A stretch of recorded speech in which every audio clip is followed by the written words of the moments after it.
자, 광주의 한 건물에서 진짜 아찔한 도주극이 펼쳐졌습니다. 네, 지난 4일 광주의 한 주상복합 건물에서 벌어진 일인데요. 영상으로 좀 당시 상황을 설명을 드리겠습니다. 이 건물에서 갑자기 이 검은색 옷차림을 한 남성이 이 쇠봉과 줄을 잡고 내려오더니 쏜살같이 달아나는 모습입니다. 지켜보던 또 다른 사람이 손가락으로 저기로 달아났다 이렇게 가리키고요. 그 뒤를 또 다른 남성 2명이 쫓습니다. 어허. 누가 쫓아올세야 불이 나게 달아나는 모습입니다. 오. 다른 남성들도 흩어져서 여기저기 찾는 모습입니다. 이 달아난 남성을 쫓는 이들은요, 경찰들이었습니다. 아니 어쩌다 이렇게 추격전이 벌어지는 겁니까?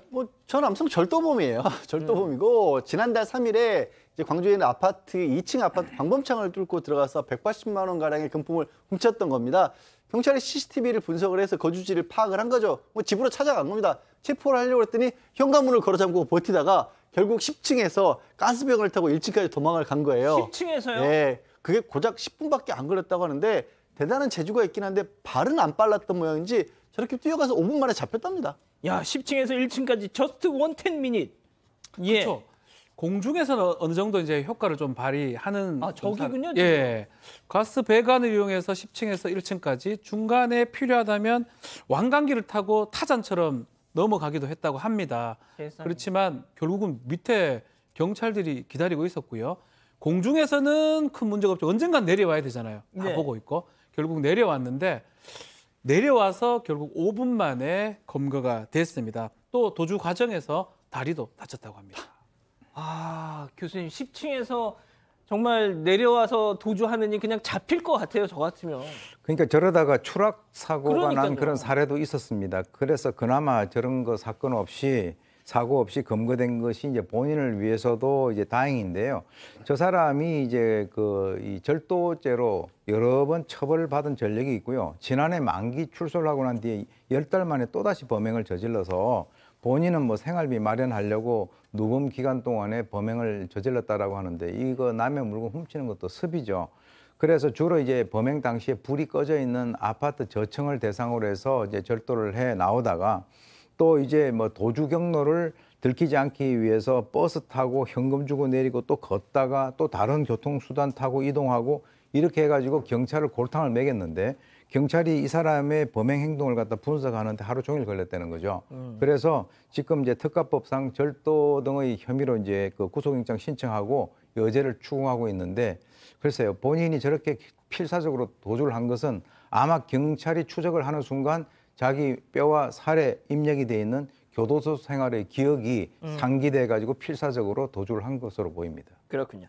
자, 그러면 또 다른 절도범 사건인데요. 체크포인트 짚어보죠. 단무지 위장 전복, 이게 무슨 소리예요, 이게? 네, 이번엔 그야말로 기상천외한 식료품 절도 행각입니다. 지난 3월에 경주시의 한 식자재 마트에서 벌어진 일인데요. 이 40대 남성이 단무지 상자 뒷부분을 뜯습니다. 그리고 안에 있던 이 단무지들을 다 빼고요. 그 뺀 단무지들은 단무지 코너에 곱게 갖다 둡니다. 그런 뒤에 이 윗부분 테이프가 안 뜯어진 이 상태이니까 이 상자를 다시 세워서 그 안에 전복이며 소고기며 이런 비싼 식료품들을 담고 단무지 상자인 것처럼 속여서 단무지 한 상자 가격으로 계산을 한 겁니다. 이렇게 전복 소고기뿐만이 아니라 뭐 된장, 고추장, 다진 생강, 생닭, 상추, 햄, 호박 이뿐만이 아니라 세탁세제나 물티슈 등까지 훔쳤습니다. 이 단무지 한 상자 가격이 대략 16,000원 정도인데요. 여기에 다른 식재료랑 생활용품을 담아서 이 하루에 10만 원에서 30만 원대까지 수차례에 걸쳐서 훔친 겁니다. 이 한 달 동안 이 마트에서 24번에 걸쳐서 300만 원 상당의 이 물품들을 훔쳤습니다. 거의 매일 간 거라고 볼 수 있습니다. 네, 보통 이제 이런 절도 사건이나 그런 걸 저희가 전해드리면 채팅창이 아유 막 이런 건데 지금 채팅창이 크크크크 그냥 웃음으로 지금 도배가 되고 있습니다. 이게 교수님. 실제로 본인은 참 머리가 참 자기는 좋다 이렇게 생각을 뭐 했을는지 모르겠지만 참 열일했네요. 제가 보니까. 그런데 이제 지금 이것이 밝혀지게 된 게 전복 코너에 그 사장님이 있는데요. 그분이 아니 전복이 팔리지도 않는데 뭐 한 번씩 몇 킬로씩 증발돼 버리는 거예요. 그래서 야 이거 이상하다. 그래서 CCTV를 설치하게 했는데 전복이 없어진 날 CCTV를 보니까 여기 자주 온 사람이 등장을 한 거죠. 그래서 단무지 가격을 계산한 날하고 그 사람을 온 날을 갖다 특정해서 보니까 식자재 담는 모습이 CCTV에 포착이 된 건데 이 경찰은 CCTV 분석을 하고 난 이후에 이 사람이 또 차를 타고 왔나 봐요. 그래서 그 차량을 파악을 해서 신원을 특정하고 결국 이 사람의 범행을 자백을 받아냈습니다. 자, 양 변호사님, 그 많은 전복 다 어떻게 됐습니까? 일단 지금 본인은 지인 불러서 같이 먹었다라고 그렇게 주장을 하고 있는데, 근데 아까 들으셨지만 한 달 동안 24번이면 거의 매일처럼 그러네요. 훔쳐간 거잖아요. 그래서 경찰에서도 그거 그렇게 먹기엔 너무 많은 양이라서 혹시 뭐 다른 데 팔거나 한 건 없는지 추가 조사를 한다고 하고요.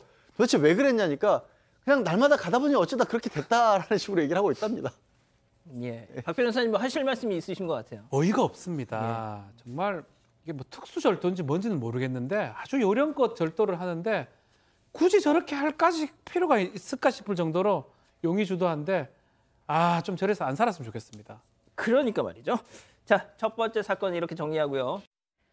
사건의 진실을 추적하고 싶다는 사반 가족분의 사연인데요. 궁금하시다면 사건 반장 유튜브 채널을 구독해 주세요.